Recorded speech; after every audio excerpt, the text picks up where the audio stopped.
T अकॅडमीच्या माध्यमातून आपण संघर्षातून सहजतेकडे वाटचाल करतोय. म्हणजेच काय तर अगदी लहान मुलाचं मी नेहमी उदाहरण देतोय की लहान मुलगा त्याच्या त्याच्या ग्रोथच्या फेजमध्ये असताना तो संघर्ष छोट्या छोट्या गोष्टींमध्ये तो सहजतेने करत असतो. सगळ्या गोष्टी हसणं खेळणं रडणं उठणं पडणं हे सगळं सहजतेनं होतंय. पण आपण जसं जसं वयाने मोठे होत राहतो तसं ही सहजता आपण कुठेतरी हरवून चाललेलो आहे. आणि हा सहजतेनं पुढे जाणं हा निसर्गाचा स्वभाव आहे. पक्षी असतील प्राणी असतील झाडं वनस्पती हे सगळं सहजतेनं त्यांच्या त्यांच्या त्या फेजेसमध्ये पुढे सरकतात. पण आपण एक मनुष्य प्राणी असा आहे की कुठंतरी भूतकाळाचं ओझं घेऊन जातोय किंवा भविष्याचं अनामिक भीती किंवा बऱ्याच गोष्टी घेऊन पुढे सरकतोय. त्यामुळे ही सहजता कुठेतरी हरवलेली असत्या. आणि हीच सहजता आपण फायनान्स असेल आणि इमोशनल लेवल वरती असेल हे अतिशय प्रभावीपणे मॅनेज करत सहजता आपण अनुभवतोय. आणि हे अनुभवणं शक्य आहे. हे माझ्या अनुभवातून पण मी तुम्हाला सांगू शकतोय आणि अनेकांचा असा अनुभव आहे. सो ही सहजता अनुभवण्यासाठी आपण जो कोड ऑफ ऑनर आहे त्यातला पहिला पॉइंट आहे आपण प्रामाणिकपणे विचार करतोय प्रामाणिकपणे अंमलबजावणी करतोय. दुसरा आहे विपुलता एक अबंडन्सचा विचार घेऊन आपण पुढे सरकतोय जो म्हणजे इथं सर्वांसाठी सर्व काही भरपूर आहे या मानसिकतेनं आपण पुढे सरकतोय.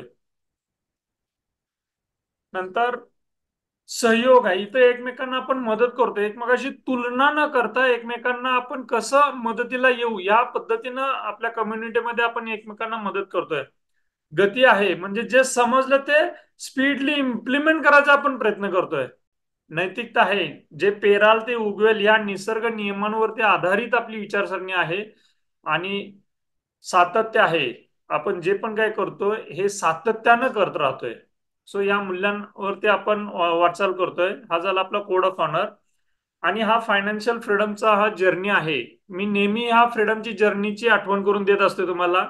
हे थोडंसं रिमाइंड होईल आणि ह्या सेशनचा पर्पज पण तो आहे की आपला जो फायनान्शियल फ्रीडम कडे जाण्याचा जो काही जर्नी आहे तो आपल्याला सातत्यानं रिमाइंड होईल. पहा मित्रांनो आपल्याला लेटस से आता गुढीपाडवा जवळ आलेला आहे किंवा अनेक विद्यार्थ्यांच्या परीक्षा संपत आलेल्या आहेत किंवा चालू होतील झालेल्या असतील. तर सुट्टी लागते. सुट्टीचं आपण एक जंगी प्लॅनिंग केलेलं असतंय. काय ना काहीतरी प्रत्येकाचं शेड्यूल राहतच की या सुट्टीत आपण हे करायचं ते करायचं. मग त्या अनुषंगानं आई वडिलांचंही प्लॅनिंग होऊन जाते. मग सुट्टी ऑफिसमध्ये त्या पद्धतीनं घेणं किंवा तसं नियोजन करणं हे सगळ्या गोष्टी चाललेल्या असतात. जस जसं आपला जून जुलै जवळ येतो तसं शाळा चालू होते. परत शाळेचं नियोजन आपल्या डोक्यात असतंय. पण दिवाळीचं असेल तर फार फार तर थोडक्यात काही जणांनी नियोजन केलं असेल की या दिवाळीत काय गोष्टी करायच्या काय नाही करायच्या वगैरे वगैरे. आता हे सगळे या पुढच्या 2-4 महिने 5-6 महिन्याचं हे नियोजन आहे. हेच जर मी तुम्हाला पुढच्या वर्षीचं म्हणजे 2026 सालचं जर तुम्हाला नियोजन विचारलं तर शंभरातले एखाद दुसरा कोणतरी टेंटेटिव्हली सांगेन की असं असं होणार आहे. अदरवाईज बाकीचे ब्लँक होतील.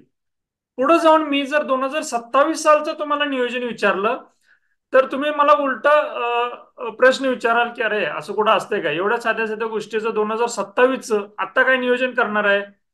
सो असं हे जसं जसं अंतर पडेल तसं ह्या छोट्या गोष्टींचं आपण नियोजन करणं टाळतो का तर आपल्या त्या आपल्या नियोजनाच्या स्कोपमध्येच येत नाही आणि आणण्याची आपल्याला गरज पण वाटत नाही. आणि हीच एक प्रवृत्ती आहे आपली विचार करण्याची की जी आपल्या फायनान्शियल जर्नीला मारक ठरते. आपल्या फायनान्शियल जर्नीला कुठंतरी डिस्टर्ब करते हीच विचारसरणी. आणि याच विचारसरणीवरती आपल्याकडे एक जबरदस्त असं सोल्युशन आहे. ते सोल्युशन म्हणजे आपण वीकली बेसिसवरती भेटत राहतोय. ह्या वीकली बेसिसच्या भेटण्यामध्ये आपल्याला एक नवीन फायनान्शियल कन्सेप्ट समजून घेतोय आपण. आणि हा कन्सेप्ट आपल्या फायनान्शियल जर्नीला की जो लॉंग टर्म आहे त्याला कसं ऍक्टिव्ह ठेवता येईल त्याला कसं कायम प्रायोरिटीवरतीच ठेवता येईल याचा आपण सातत्याने विचार करतोय. नाहीतर होतं कसं बऱ्याच लोकांचं असं असतं की इन्व्हेस्टमेंट चालू केलेल्या असत्या कोणा म्हणजे लॉंग टर्मली चालू केलेल्या असत्या आणि 1-2 वर्ष 3 वर्ष झाले की ज्याच्यासाठी म्हणून ती इन्व्हेस्टमेंट चालू केलेली असते तो पर्पजच कुठेतरी डायल्यूट होऊन जातोय. आणि नवीनच काहीतरी प्रायोरिटी येते आणि ती जी इन्व्हेस्टमेंट असते ती ते त्या कारणासाठी न वापरता दुसऱ्याच कशासाठी वापरली जाते. आणि हे अनेकांचा अनुभव आहे. मुळात अँफीचा म्हणजेच गव्हर्नमेंटचाच डेटा असा आहे की SIPच्या माध्यमातून इन्व्हेस्टमेंट करणारी जी लोक आहेत ही 5 आणि 5 वर्षांपेक्षा जास्ती दिवस करणारी लोक जी आहेत हे फक्त 4 ते 5% लोक आहेत, विच इज व्हेरी शॉकिंग. आणि ऍक्च्युअली म्युच्युअल फंडच्या माध्यमातून जो बेनिफिट भेटतो, कंपाऊंडिंग बेनिफिट भेटतो, हा कंपाऊंडिंग बेनिफिट 5 आणि 7 वर्षांनंतरच खरं तर भेटत असतोय. मग ही जर्नी का मध्ये डिस्कंटिन्यू होते? तर हे मी जे सांगितलं ना, हे लॉंग टर्मचं जे प्लॅनिंग आहे आपल्या ब्रेनच्या कॅल्क्युलेशन मध्ये येतच नाहीये. आणि ते न आल्यामुळं कुठंतरी ते सगळं वाईपआउट होऊन जातं. आपल्या प्लॅनिंग जे आहे ते आपल्या प्रायोरिटीमध्ये राहतच नाही. आणि हा ड्रॉबॅक आपल्या विचारसरणीचा आपण जाणला पाहिजे, समजून घेतलं पाहिजे आणि त्यानुसार आपण ऍक्टिव्हिटी केली पाहिजे. आणि हे होण्यासाठीच म्हणून मी एक सातत्यानं प्रयत्न करत राहतोय की बाबा रे, आपल्या पद्धतीनं आपण ह्या ड्रॉबॅक वरती कसं मात करू की जेणेकरून आपलं प्रायोरिटी जी आहे ती प्रायोरिटीच राहील, याची आपण खात्री कशी घेता येईल ते आता आपण पाहतोय. मग त्यासाठी आता आपण काय करतोय, तर हा जो फायनान्शियल फ्रीडमचा जर्नी आहे हा पुन्हा पुन्हा आपण समजून घ्यायचा प्रयत्न करतोय की यामध्ये कुठं आपण चूक तर करत नाही ना. पहा, पहिली स्टेज येते की मेन ॲट वर्क, माणूस पैशासाठी काम करतो. दुसरी स्टेज येते माणूस आणि पैसा त्याच्यासाठी काम करतो. ठीक आहे. या स्टेजमध्ये पहा, इथं अनेक लोक एकतर अलाईन नसतात. अलाईन म्हणजे प्रॉपरली डिसिजन्स घेत नाही आहेत. दुसरी गोष्ट म्हणजे अनेकांना माहिती असतं की काय डिसिजन घेतले पाहिजेत आणि पण नाही का कळते पण वळत नाही, ह्या स्टेजमध्ये राहतात. आणि तिसरी गोष्ट म्हणजे येते कुठल्या main and money at work मध्ये की नाही निवांत म्हणजे काय म्हणू, जाणीवपूर्वक हलत नाही जाग्यावरून, अशी स्टेज येते. आणि मात्र मनात मात्र भरपूर चाललेलं असतंय की नाही बाबा आपल्याला फायनान्शियल फ्रीडम पाहिजे, आपल्याला इथं जॉब मध्ये त्रास होतो, हे होतो, हे अशी कटकट आहे तसे कटकट आहे, यातनं आपल्याला बाहेर पडलं पाहिजे, ते पडलं पाहिजे, हे केलं पाहिजे, असं मनामध्येच भरपूर चाललेलं असतंय. पण ऍक्शनच्या लेवलवरती काहीच होत नाही. पण मित्रांनो, तुम्हाला सांगतो की man and money at work ही अशी स्टेज आहे, ही फायनान्स पॉइंट ऑफ व्ह्यूनी जर प्रॉपरली आपण फॉलो केली, समजून घ्यायचं आहे आणि फॉलो करायचं आहे. ह्याच्यामध्ये कुठलंही असं गेट रिच स्कीम, रातोरात श्रीमंत व्हा किंवा नाही का लॉ ऑफ अट्रॅक्शन असं म्हणतो की ते कुठेतरी असं हवेतल्या गोष्टी आहेत वगैरे, असं काही नाही. टिपिकली सगळे फायनान्सचे कन्सेप्ट आहेत, कुठलंही असं हवेतल्या गोष्टी नाहीत. ह्या गोष्टी जर आपण समजून घेतल्या तर कुठंतरी आपल्या डोक्याची शांतता राहते, डोक्यामध्ये विश्राम म्हणजे नाही का निवांतपणा येतो. आणि हाच निवांतपणा आपल्याला काहीतरी विचार करायला प्रवृत्त करतो की बाबा रे, आपलं जे आयुष्य आहे ना, हे कशासाठी करायचं आहे, कशासाठी जगायचं आहे, की यायचं खायचं प्यायचं उठायचं जायचं झोपायचं ह्याच्या व्यतिरिक्त अजून दुसरं काही आहे का? किंवा जे काही जॉब करतात त्यांच्या लाईफस्टाईल मध्ये असं आहे का की 2 पंच आणि 1 लंच एवढंच आपलं लाईफ आहे, की याच्या व्यतिरिक्त आणि कुठलं आहे? की नुसतंच आपण कर्ज कर्ज कर्ज म्हणून आपण करणार आहे आणि कर्ज ईएमआय करून आपण एक कर्ज फिटलं की दुसरं एवढंच आपलं आयुष्य आहे की अजून काहीतरी आहे? हे विचार करायला आपल्याला एक फुरसत भेटते, एक अवसर भेटतो जर आपण दुसरी स्टेज प्रॉपरली फॉलो केली तर. आणि ऑटोमॅटिकली आपली तिसरी स्टेज येते, ज्यावेळेस दुसऱ्या स्टेजमध्ये आपल्याला कळतं की आपला व्हाय काय आहे, जगायचं कशासाठी, आपला एम बियॉन्ड एम काय आहे हे कळतं. आणि त्यावेळेस तिसरी चौथी स्टेज येते की money at work and man is living is passionate life. मित्रांनो, मला आनंदानं इथं सांगावंसं वाटतं की I am at this fourth stage. My money is working for me and I am living passionate life. 18 वर्षाच्या कॉर्पोरेट लाईफ मधून मी हॅपीली तो जर्नी मी क्विट केलेला आहे आणि आवडीचं काम करतोय. अनेक लोक मला अनेक वर्षांपासून ह्या सेशन मध्ये अनेक वर्षांपासून मला ओळखत आहेत. काही जण नवीन आहेत, काही जण अनेक वर्षांपासून ओळखत आहेत. त्यांच्या लक्षात आलं असेल की ज्यावेळेस main and money at work he stage me properly follow करत होतो त्यावेळेस मी किती डिसिप्लिन मध्ये राहत होतो. सो हे डिसिप्लिन आहे, फायनान्शियल कन्सेप्ट समजून घ्यायची प्रोसेस आहे. आणि एकदा का आपण प्रॉपरली समजून घेतली की ऑटोमॅटिकली आपल्याला चौथ्या स्टेजकडे निवांत जाता येतं. आज अशी परिस्थिती आहे मित्रांनो की सुट्टी घ्यायची म्हटलं तरी सुद्धा अनेकांना प्रेशर येतं, टेन्शन येतं, कशी सुट्टी मागू. आणि ही सुट्टी जेन्युइन सुट्टी असते. आपल्या घरात कोणतरी आजारी असतंय, कोणाकडे तरी पर्सनली जाणं गरजेचं असतंय, अशा वेळी सुद्धा आपल्याला सुट्टी घेता येत नाही. म्हणजे टाइम फ्रीडम नाहीये. Forget it about financial freedom. Time freedom नाही आहे. मग आपण हे करतोच कशासाठी? आपल्या अस्तित्वावरतीचे क्वेश्चन मार्क आपण घेत असतोय की चला मी करतोय करतोय एवढं, आणि माझ्या जवळच्या लोकांना जर मी सुट्टी किंवा माझा वेळ मी देऊ शकत नसेल तर ते नाही का अवघड जागचं दुखणं होऊन बसलेलं आहे आजच्या दैनंदिन लाईफस्टाईल मध्ये. इतकं हे विचित्र पद्धतीने लाईफस्टाईल जात असते पुढं. तर याच्यातून मार्ग आहे, तो एकमेव मार्ग आहे की दुसरी stage, main and money at work, he stage जर आपण व्यवस्थित फॉलो केली ना, आपल्याला टाइम फ्रीडम भेटेल, फायनान्शियल फ्रीडम भेटेल, सगळं भेटेल. ओके. सो या जर्नीमध्ये आपण सातत्य राहावं म्हणून एक माझ्याकडून एक प्रामाणिक प्रयत्न आहे. आणि बऱ्याचशाच गोष्टी मी करत राहतोय. त्यातलं ही एक गोष्ट आहे. तुम्ही ह्या सेशन मधून सातत्यानं तुम्ही प्रेझेंटी दाखवत आहात, त्याबद्दल मलाही मोटिवेशन भेटतं की ह्या गोष्टी आपण केल्या पाहिजेत, सो दॅट हा जर्नी कंटिन्यू राहायला पाहिजे. सो असाच आज एक आपण नवीन कन्सेप्ट समजून घेतोय की ज्या कन्सेप्टमुळं आज परत तो फायनान्शियल जर्नी आपला रिवाइज होईल, आपण त्यामध्ये अलाइन राहू. आणि या रिलेटेड जर काही प्रश्न असतील तर तुम्ही मला विचारू शकताय. ठीक आहे. सो या जर्नीकडे जात असताना हे आपले वेपन्स आहेत, ज्यामध्ये SIP अर्थात इन्व्हेस्टमेंट आहे, दुसरा आहे टर्म इन्शुरन्स आहे, आणि तिसरा आहे हेल्थ इन्शुरन्स आहे. पहा मित्रांनो, मी सोशल मीडियाच्या माध्यमातून ऍक्टिव्हली याबद्दल अवेअरनेस निर्माण करायचा प्रयत्न करतोय. ज्यामध्ये मार्च एंड आहे, मार्च एंड मुळे अनेक बँकिंग ऑफिसर्स हे मिस सेलिंग करतात, आमच्या लक्षात आलेलं आहे. ते इन्शुरन्सच्या आणि इन्व्हेस्टमेंटच्या नावाखाली वेगवेगळे प्रोडक्ट्स विकतात की ज्याची गरजच नाहीये. So be aware about that. Purely investment करायची आहे, प्युअरली इन्शुरन्स घ्यायचा आहे, मिक्स्ड असलेला कोणताही प्रोडक्ट घ्यायचा नाहीये.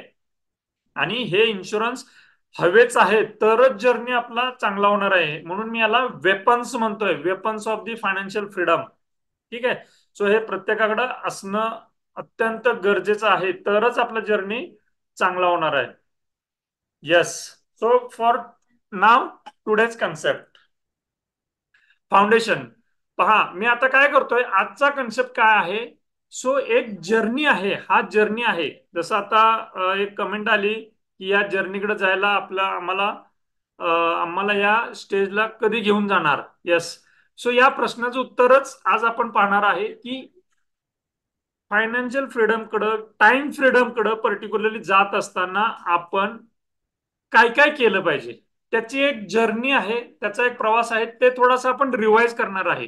या प्रवासामध्ये आपण कुठं लॅकिंग होत आहोत का, किंवा आपल्याला कुठं क्लॅरिटी हवी आहे का, आपण कुठं ऍक्शन घेत नाही आहे का, हे आपल्याला समजेल.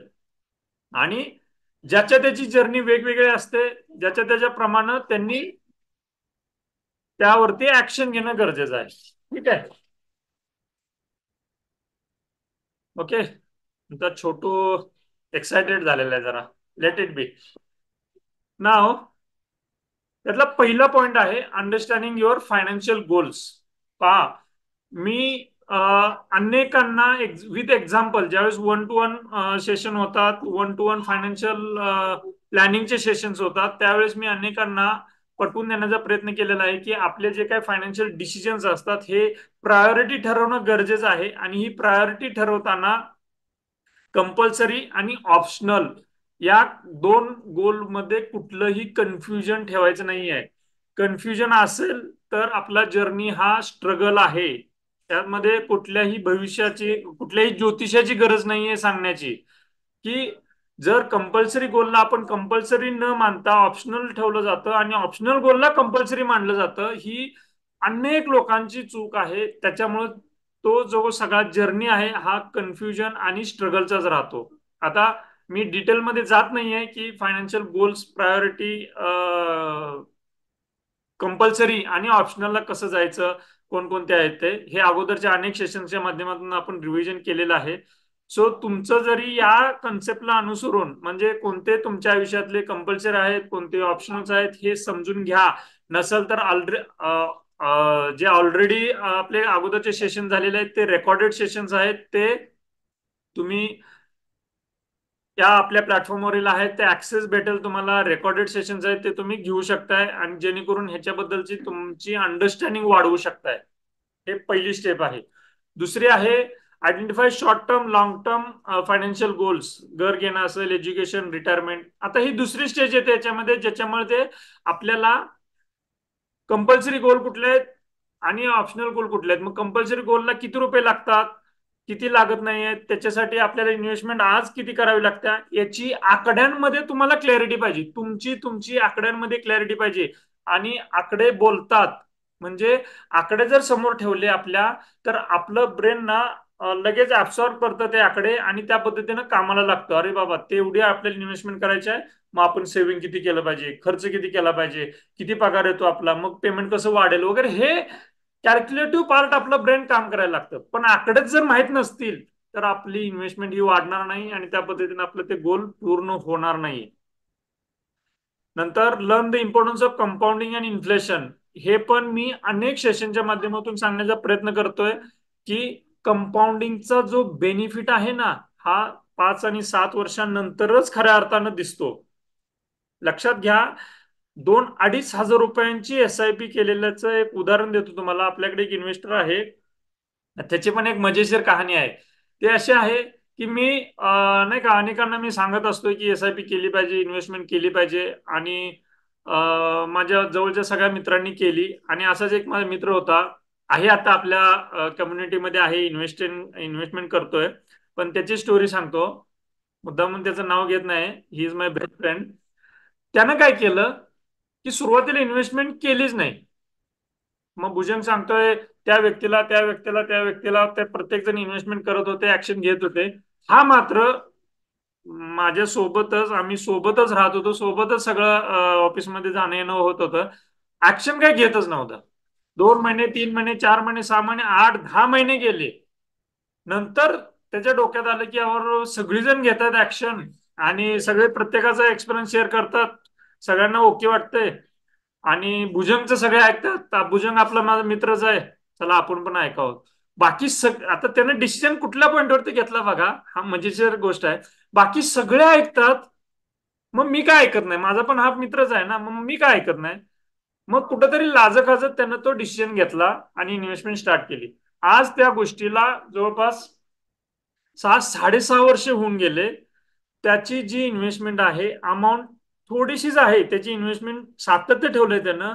पण आज तो जो महिन्याची इन्व्हेस्टमेंट करतो त्याच्यापेक्षा त्याचे रिटर्न्स आहेत ना, हे जास्त आहेत.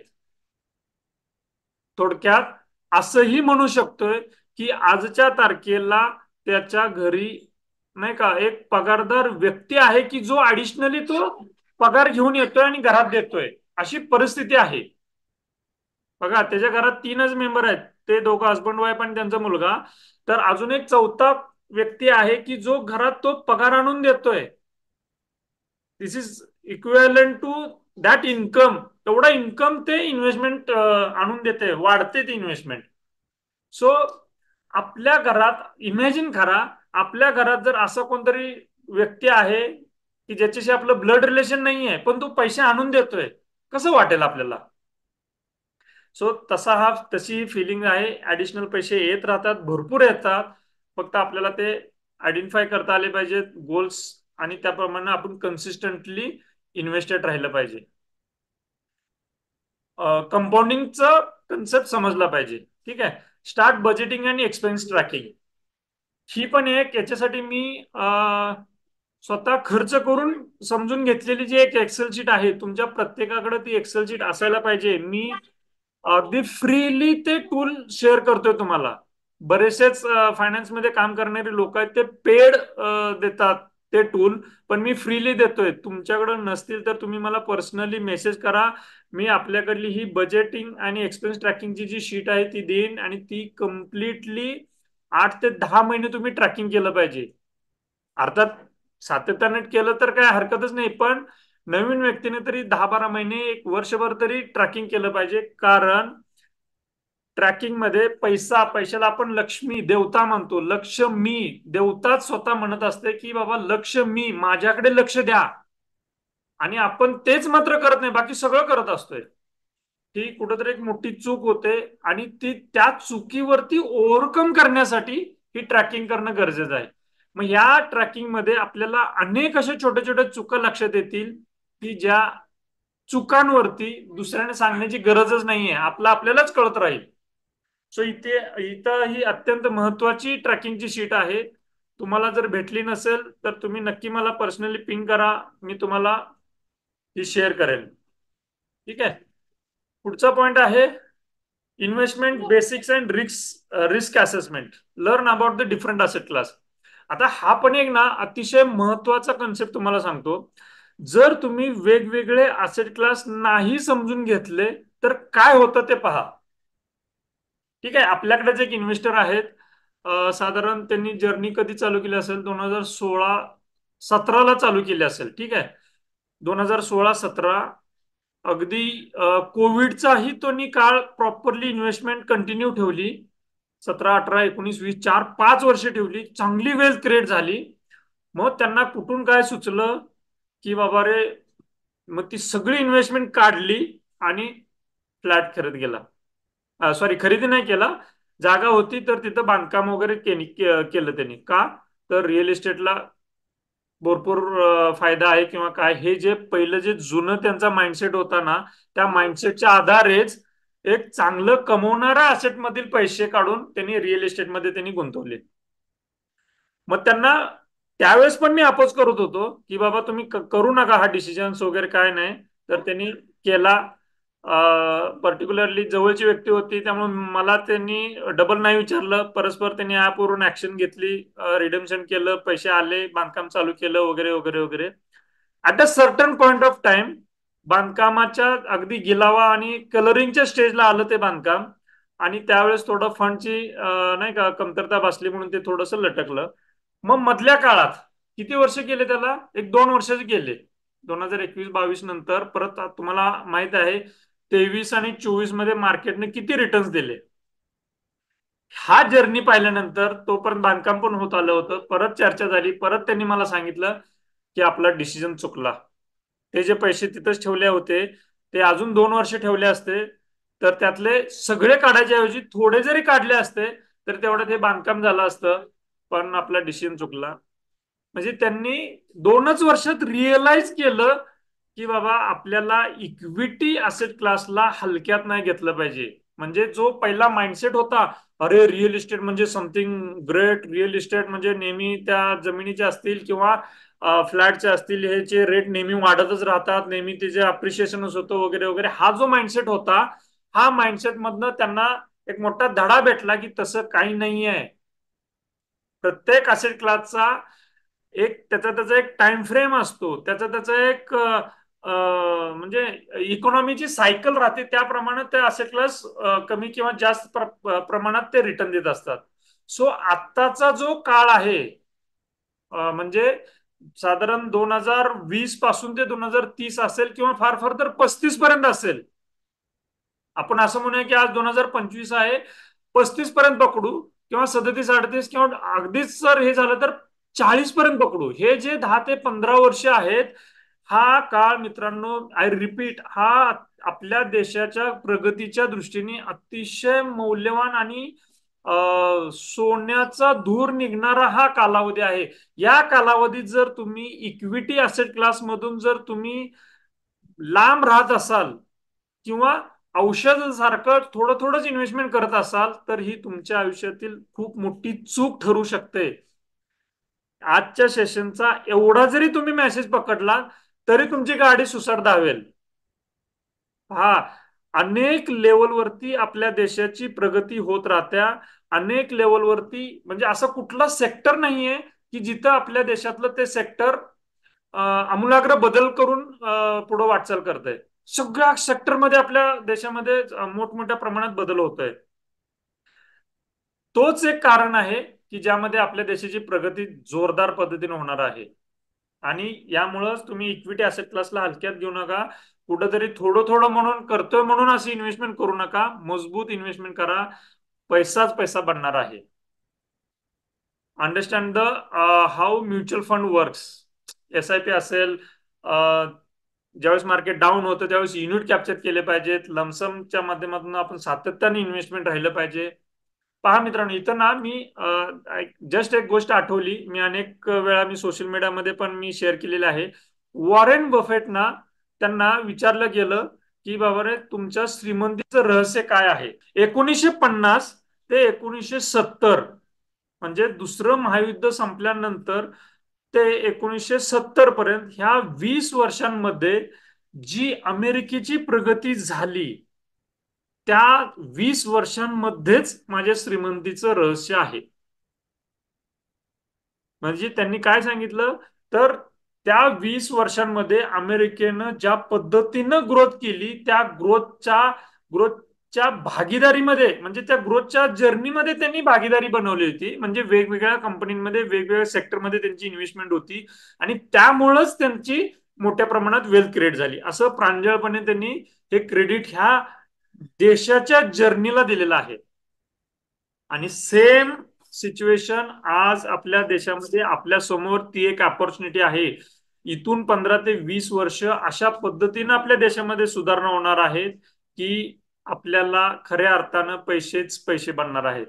सो तुम्ही जे टिपिकली आपल्या वडीलधाऱ्यांचा जो माइंडसेट आहे, रिअल इस्टेट असेल किंवा गोल्ड असेल, याचं फारसं प्रेम ह्या 15-20 वर्षांमध्ये तुम्ही दाखवू नका, कृती करू नका. अत्यंत रिक्वायर्ड आहेत तेवढेच डिसिजन घ्या या दोन्ही गोष्टींसाठी. मग रिअल इस्टेट असेल किंवा गोल्ड असेल, मग किती करायचं काय करायचं हा पर्सनल डिसिजन आहे. पण तुम्ही मला रिवर्ट करू शकता, मी तुम्हाला डिसिजन मेकिंग साठी मदत करेन. पण फोकस हा इक्विटी असेट क्लास मध्ये पाहिजे. आणि कोणता असेट क्लास, सॉरी, कोणतं स्टॉक्स, कोणतं कंपनी पकडायची वगैरे, हे पण एक लाईक रिसर्चचं, जिकिरीचं किंवा जबाबदारीचं काम आहे. तेवढं पण तुम्ही करू नका.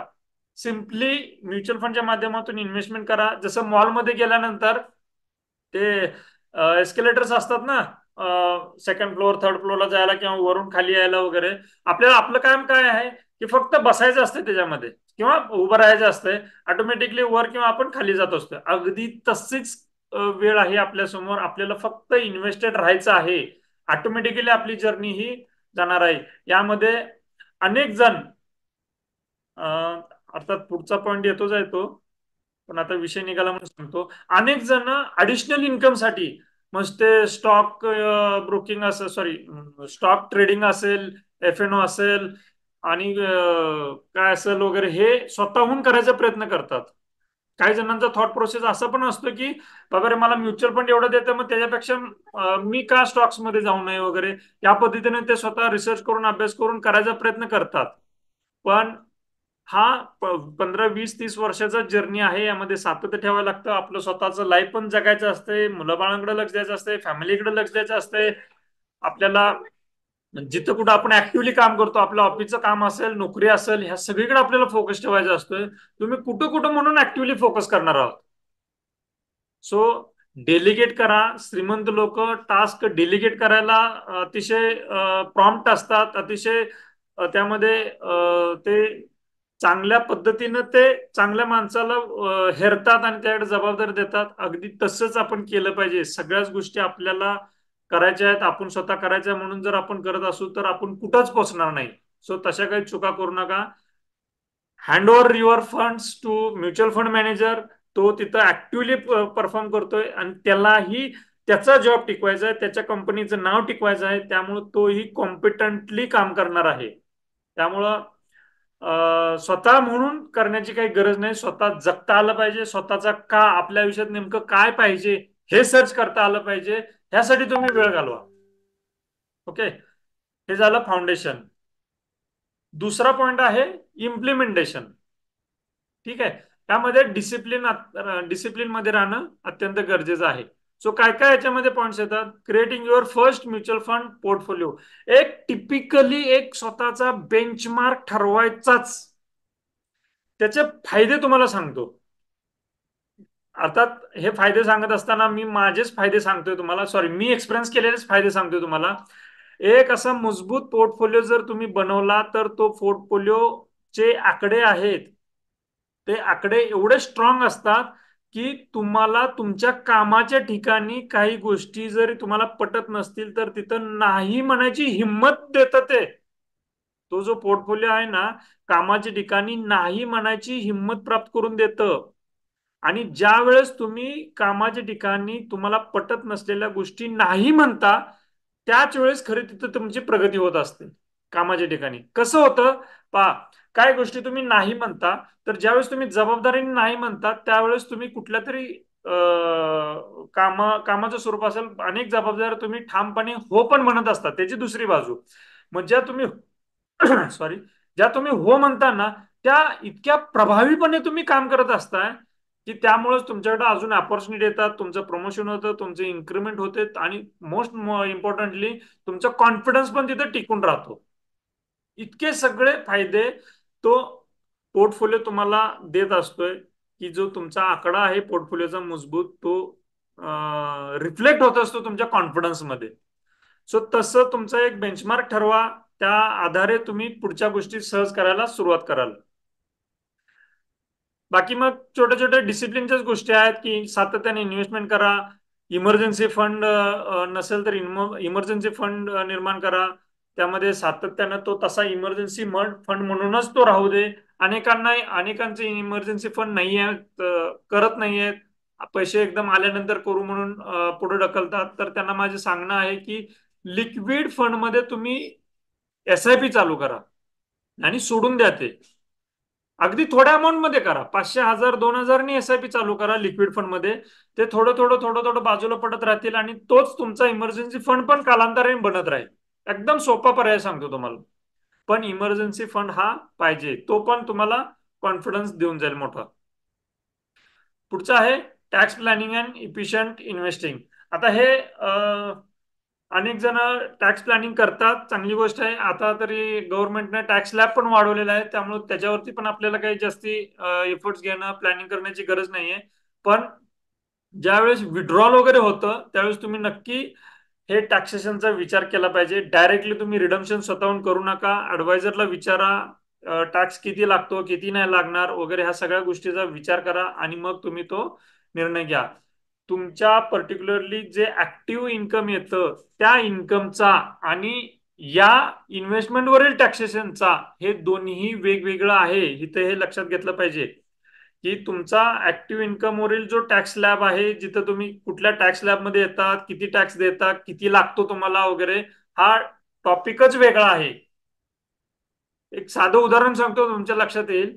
की जर शेतकरी असेल तर शेतकऱ्याला टॅक्स लागत नाहीये, पण तोच शेतकरी जर इथं म्युच्युअल फंड मध्ये इन्व्हेस्टमेंट करत असेल आणि त्यानं जर विड्रॉल केली, तर टिपिकली त्याचं जे काही टॅक्सेशनचं जे काही ब्रॅकेट आहे त्या ब्रॅकेटमध्ये त्याला तो टॅक्स लागतोच. त्यामुळं रिडम्पशन करत असताना किंवा विड्रॉल करत असताना ऍडवायझरची मदत घ्या. टॅक्स लागला नाही पाहिजे, किंवा लागला तर कमीत कमी लागेल. ठीक आहे. पुढचा आहे avoiding common investment mistakes. Stay away from emotional investing and market timing. Understand how to rebalance and review investment periodically. So हे सगळं थोडंसं ऍडवायझरचं इथे इम्पॉर्टन्स आहे. सातत्यानं ऍडवायझरच्या संपर्कात राहिलं पाहिजे, सो दॅट ह्या ज्या काही आपल्या स्वतःहून करण्यात येणाऱ्या ज्या काही चुका आहेत त्या टाळल्या जातील. ठीक आहे.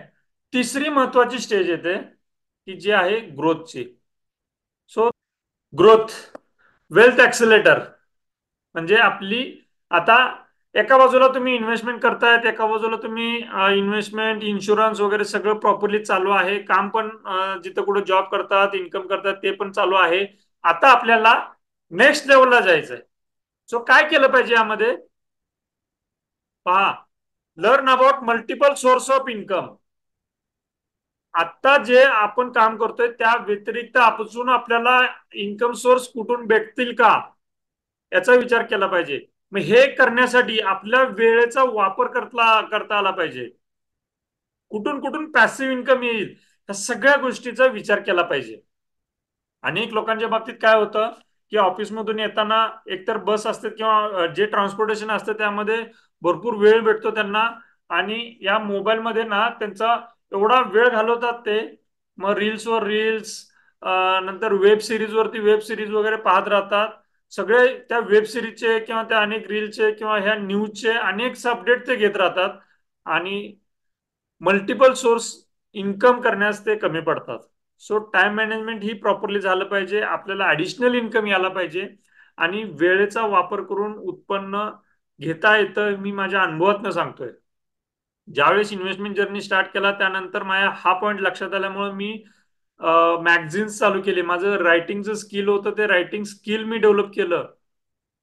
In fact I can show you. एक minute, let us see. Easily तुम्हाला दाखवता येते का जे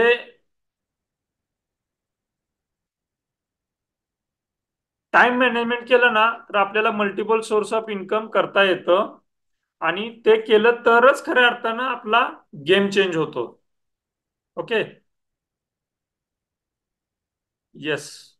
सो मी जस्ट शेअर करतो. I am sharing my experience की आपल्याला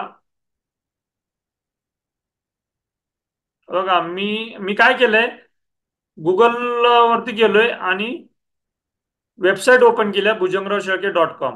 तुम्हाला वेळ मिळाल्यानंतर तुम्ही जरूर ही वेबसाईट व्हिजिट करू शकताय. हे बघा, हे बुक स्टोअर केलेलं आहे. हे असे मी अनेक मॅगझिन्स बनवलेले आहेत.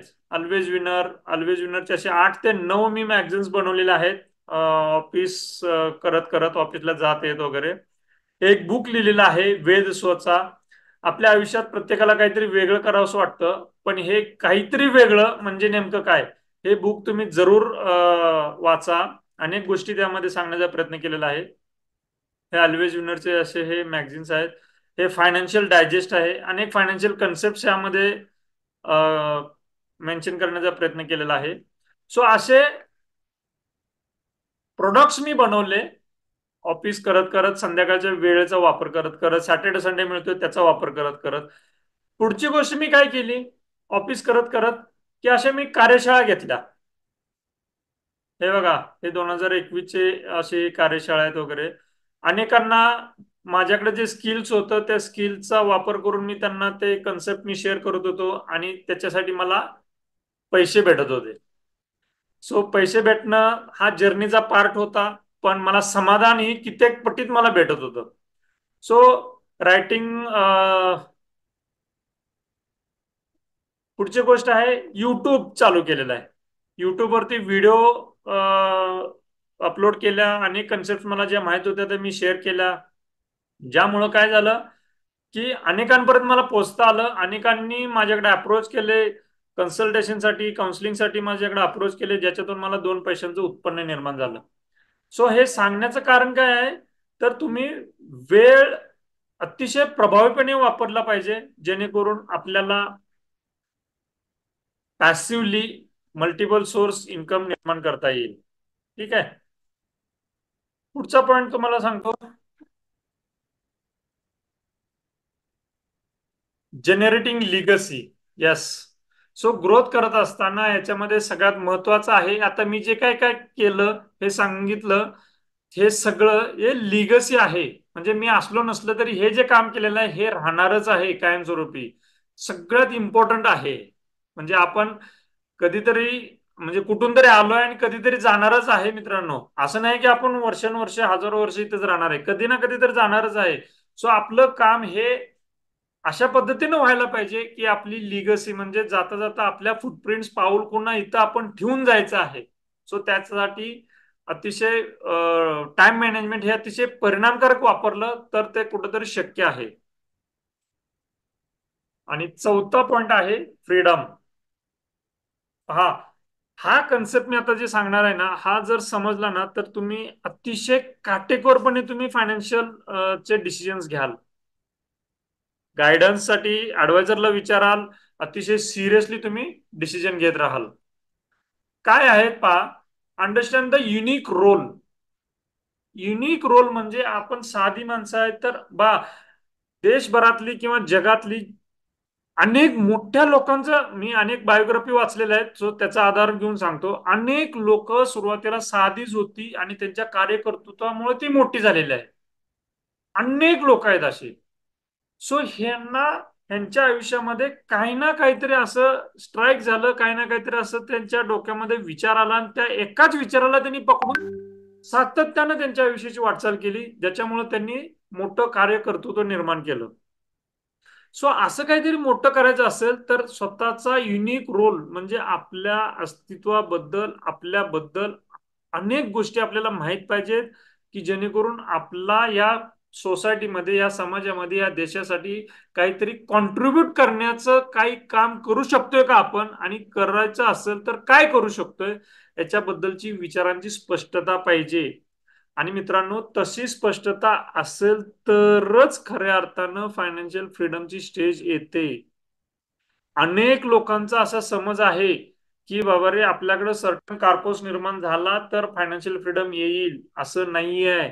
फायनान्शियल फ्रीडम तसा जर विचार करत असाल तर ते मृगजळासारखं आहे. जबाबदारीने सांगतोय, मृगजळासारखं म्हणजे अगदी नाही का, इथं समोर असल्यासारखं वाटतंय, अजून दोन पावलं पुढे गेलं तर आपलं काम होणार आणि सगळं मस्त मजेत होणार असं वाटतं, आणि दोन पावलं आपण चालतो त्यावेळेस परत लक्षात येतं की अरे, अजून दोन पावलं पुढेच आहे. आणि असं सातत्याने केलं तरी सुद्धा आपल्याला असंच वाटत राहतं की आता दोन पावलं गेलं ना, यस, संपलं माझं आता, म्हणजे एवढा एवढा कार्पस निर्माण झाला ना, बस मला आता पुढे काम करायची काही इच्छा नाही, आता संपलं माझं, मी काही सुद्धा काम करणार नाही. पण तेवढा कार्पस व्हायलाच वर्षानुवर्ष जातात, पण कार्पस होत नाही. तो हे सगळं मृगजळासारखं आहे. पहा मित्रांनो, मी ना तुम्हाला एक अनालॉजी सांगतो, एक स्टोरी सांगतो. ही जर स्टोरी समजली ना, आजचा मेसेज नाही का, आजच्या काय म्हणू, आजच्या मेसेजचं, सॉरी, आजच्या सेशनचा फलित आलं असं समजूया. पहा, लहान मुलाला, आपल्या घरातलंच मूल पकडूया, लहान मुलाला जर आपण 1,000 रुपये दिले, समजा 10 वर्षाचा मुलगा आहे, त्याला जर आपण 1,000 रुपये दिले, तर तो काय करेल? तो काय करेल जास्तीत जास्त? खाणं पिण्या म्हणजे चॉकलेट वगैरे असं काहीतरी घेईल, फार फार तर फळं घेईल, फार फार तर काहीतरी नाही का कॅन्डी बिंडी असं जरा फॅन्सी पद्धतीचं चॉकलेट घेईल वगैरे वगैरे, एवढंच. बरोबर. तेच तर त्याला 10,000 रुपये दिले. काय वाटतं तुम्हाला, की तो त्या 10,000चा इफेक्टिव्हली वापर करेल की वाया घालवेल तो? काय वाटतं तुम्हाला? जस्ट रिप्लाय करा मला चॅटमध्ये. आय रिपीट, की जर 10 वर्षाच्या मुलाला 1,000 रुपये दिले, तर त्याचा वापर तो कसा करेल? मी सांगितल्याप्रमाणे नाही का, चॉकलेट वगैरे काय खाण्याच्या गोष्टी वगैरे काहीतरी गोष्टी आणेल. आणि त्याला जर आपण त्याला 10,000 रुपये दिले, तर तो इफेक्टिव्हली वापर करेल किंवा नाही? काय वाटतं तुम्हाला?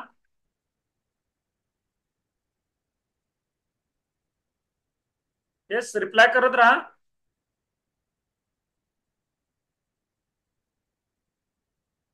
रिप्लायच्या माध्यमातून माझ्या हेही लक्षात येईल की तुम्ही ऍक्टिव्हली ऐकतात की नाहीत. तेच पहा, मला असं वाटतंय की त्याला जर 10,000 रुपये दिले, तर तो इफेक्टिव्हली ते सांभाळू शकणार नाहीये.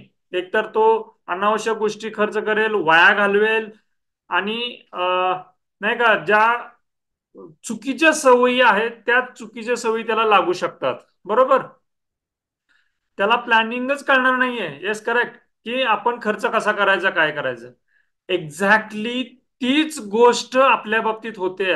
हा जो निसर्ग आहे, किंवा आपण ज्याला देव म्हणू, परमेश्वर म्हणू, किंवा आपण निसर्ग म्हणू, ही जी मोठी शक्ती आहे ना, ही शक्ती आपली पात्रता चेक करत राहते. आपली पात्रता असेल तरच हे फ्रीडम येतं. फायनान्शियल फ्रीडम हे जी स्टेज आहे, ही पात्रता असेल तरच येते. आपला रोल आपल्याला समजला पाहिजे, तेवढं आपण स्पिरिच्युअली स्ट्रॉंग झालं पाहिजे. नाहीतर पहा, आज असे अनेक लोक आहेत, मी काउन्सिलिंग करतोय, माझ्या काउन्सिलिंगला येतात लोक, की रिटायरमेंट झाले, आता घरात काय फारसं काम नाही, दोन पैसे घर खर्चापुरते येतात, वेळ कसा जायचा कळत कळत नाहीये, डोकं हँग झालेलं आहे. I forgot that disease name, म्हणजे तो आजाराची लक्षणे दिसतात त्यांच्या वागण्यामध्ये. कसा वेळ जायचा कळत नाही, अननेसरी भीती वाटत राहते, काय करायचं कळत नाही, छोट्या छोट्या गोष्टींमध्ये नाही का कावरे बावरे झालेली अशी परिस्थिती निर्माण होते. मग शारीरिक दुखणं तयार होतं. फ्रीडम भेटल्यानंतर तुम्ही एक दिवस, दोन दिवस, तीन दिवस, चार दिवस शांत बसाल, पाचव्या दिवशी तुमचं डोकं हँग होईल. करणार काय, आज वाटेल तुम्हाला मी हे करेन ते करेन वगैरे, पण पाचव्या दिवशी, दहाव्या दिवशी, 2 महिन्यानंतर तो वेड लागायची वेळ येईल. करणार काय, असं नसतंय. टिपिकली फ्रीडम ही गोष्ट पैशांच्या बाबतीत होऊ शकते, पण कामाच्या बाबतीत होऊ शकत नाही. काम हे आपल्याला मरेपर्यंत करायचंच आहे, फक्त टर्म्स अँड कंडिशन्स आपल्या महत्वाच्या आहेत. टर्म्स अँड कंडिशन्स आपल्या पाहिजेत काम करत असताना, तर कुठंतरी ती एनर्जी टिकून राहील. लास्ट मोमेंट पर्यंत आपण काम करत राहू. पैशासाठी नाही तर आनंदासाठी, समाधानासाठी. तो मोटिव्ह, ते मिशन, ते काम करण्याची एनर्जी ही वेगळीच असणार आहे, जर आपल्याकडं तसं नियोजन आणि तसं काम असेल तर. सो म्हणून मी म्हणत असतोय की आपल्या आयुष्याचा व्हाय समजला पाहिजे. माझं वेद सोचं पुस्तक आहे, त्यामध्ये ह्याच्यामध्ये ह्याबद्दल डिटेल सांगण्याचा प्रयत्न केला आहे. सो तसं जर होमवर्क, तसा अभ्यास असेल तरच कुठंतरी हे फ्रीडम येतं, अदरवाईज केवळ कॉर्पोसनी येत नाहीये. हे लक्षात घ्या. ही आहे चौथी आणि महत्वाची स्टेज, ज्यामध्ये आपल्याला स्पिरिच्युअली कुठंतरी ऍक्शन घ्यायचे, स्पिरिच्युअली कुठंतरी आपल्याला हायर सोर्सला अलाइन करायचे, स्वतःला स्पिरिच्युअल पॉइंट ऑफ व्ह्यूनी आपली ग्रोथ करायची आहे. स्पिरिच्युअल म्हणजे कालच्या पेक्षा आज आपण कसं चांगलं होऊ, दॅट इज माय स्पिरिच्युअलिटी. मग हे चांगले होण्याची जी प्रोसेस आहे, ही आपल्या चालण्या, वागण्या, बोलण्या, विचार करण्यातून असेल, खाण्यापिण्यातून असेल, आपल्या विचार करण्यातून असेल, आपलं आरोग्य आपण कशा पद्धतीने त्याची निगा ठेवतोय त्या पद्धतीने असेल. म्हणजे कालच्या पेक्षा आज आपण कसं चांगलं राहतोय, दिस इज स्पिरिच्युअलिटी. सो ह्यामध्ये जर आपलं सातत्य राहिलं तरच कुठंतरी तो जर्नी आपला फ्रीडमच्या दिशेने होणार आहे आणि त्या डेस्टिनेशनला आपण पोहोचू शकू. नो मॅटर की तुमचा कॉर्पस किती आहे किती नाही, काय मॅटर करत नाही. याच्याबद्दलची तुमची क्लॅरिटी असेल तरच तिथं पोहोचणार आहात. ओके. सो पाहूया पुढची स्टेज काय आहे. Your spiritual question. Yes, correct. Yes, now announcement. या सगळ्या जर्नीसाठी नात्यांमध्ये वेळ जातोय, टाइम मॅनेजमेंट कळत नाहीये, आपल्याला माहित आहे काही गोष्टी करायच्या आहेत पण कृती होत नाही. असं जर आपली परिस्थिती असेल तर मित्रांनो, I am here to help you. Join tapping club, join our tapping sessions, ज्या माध्यमातून तुम्हाला या सगळ्या गोष्टींवरती मदत करता येईल, तुम्हाला सगळ्या गोष्टींमध्ये त्याच्यातून बाहेर पडता येईल, की जेणेकरून जिथं तुम्ही काम करताय तिथं फुल पोटेन्शियलनी, फुल एनर्जेटिक काम करता येईल. ठीक आहे. So that is first announcement. दुसरा आहे तुमचा एनजे ऍप किंवा म्युच्युअल फंडचा ऍप जर तुमच्याकडे नसेल तर तुम्ही इन्व्हेस्टमेंट ट्रॅक वगैरे करू शकता. इन्व्हेस्टमेंट रिलेटेड काय प्रश्न असतील तर विचारू शकता. आउटफ्लो ट्रॅकर मी ज्याचा रेफरन्स दिला याच्यामध्ये, ते ट्रॅकर तुमच्याकडे नसेल तर तुम्ही रिप्लाय करा. आणि हे ट्रेनिंग सातत्याने राहतात, त्या ट्रेनिंगचा तुम्ही अनुभव घ्या. निसर्गाचा एक नियम आहे, जे पेराल ते उगवेल. किंवा याच अनुषंगानं असं आहे की आपल्याला ज्या गोष्टी पाहिजेत त्या गोष्टींमध्ये इतरांना तुम्ही मदत केली पाहिजे. आपल्याला जर आरोग्य पाहिजे असेल तर जे आरोग्यासाठी धडपडतायत त्यांना आपण मदत केली पाहिजे आरोग्य मिळवायसाठी. लेट अस से पेशंट असतील, आरोग्यासाठी हॉस्पिटलमध्ये नाही का त्या आजारावरती मात करणारी जी लोक असतील त्यांना आपण मदत केली पाहिजे. सेम विथ पैसा. आपल्याला जर पैसा पाहिजे असेल तर आपण इतरांना पैसे कमवायला आपण मदत केली पाहिजे. तर अनेक ऑप्शन्स आपल्याकडे येत राहतील पैसे कमवण्याचे. सो मला इथं सांगायचा मुद्दा असा की तुम्ही तुमच्या मित्रांना, नातेवाईकांना, जवळच्या कोणालाही या सेशनचा रेफरन्स देऊन या सेशन मध्ये येण्यास मदत करा. जर मंडेला 8 वाजता सेशन्स असतात, 9 वाजेपर्यंत संपतंय, डॉट 9 वाजलेले आहेत, आपण क्लोजर कडे आलेलो आहे. सो या सेशनच्या माध्यमातून त्यांनी एखादा दुसरा जरी पॉइंट घेतला त्यांनी, तर त्यांच्या फायनान्शियल जर्नीला तो नक्कीच उपयोगी पडणार आहे. सो असे तुम्ही जर इतरांना मदत केली, इतरांच्या आयुष्यामध्ये श्रीमंती आणायला मदत केली, तर तुम्हाला असे अनेक लोक निमित्त म्हणून तुमच्या आयुष्यात टपकतील अक्षरशः, की जे तुम्हाला नवीन नवीन उत्पन्नाच्या संधी निर्माण करून देतील. सो या कन्सेप्टवरच्या आधारे तुम्ही विश्वास ठेवून जर तुम्ही अनेकांना ह्या कन्सेप्टला तुम्ही समजून सांगायच्या भानगडीत पडायचं नाही, तुम्ही फक्त दिशा दाखवायची आहे, इथं येऊन त्यांना येण्यास निमित्त बनायचं आहे, आणायचं आहे, या प्लॅटफॉर्मची आपण काय काम करतो याबद्दलची त्यांना इन्फॉर्मेशन द्यायचं आहे, बस एवढंच करायचं आहे. या एवढ्या एका छोट्या गोष्टीमुळे तुमच्यामध्ये तुमच्या आयुष्यात अनेक माध्यमातून अनेक वेळनी श्रीमंती येणार आहे, हे लक्षात घ्या. सो ही गोष्ट करावी, अनेक लोकांना या कन्सेप्ट बद्दल माहिती देऊन अनेकांपर्यंत हा कन्सेप्ट पोहोचण्यास तुम्ही मदत करावी एवढी अपेक्षा ठेवतो.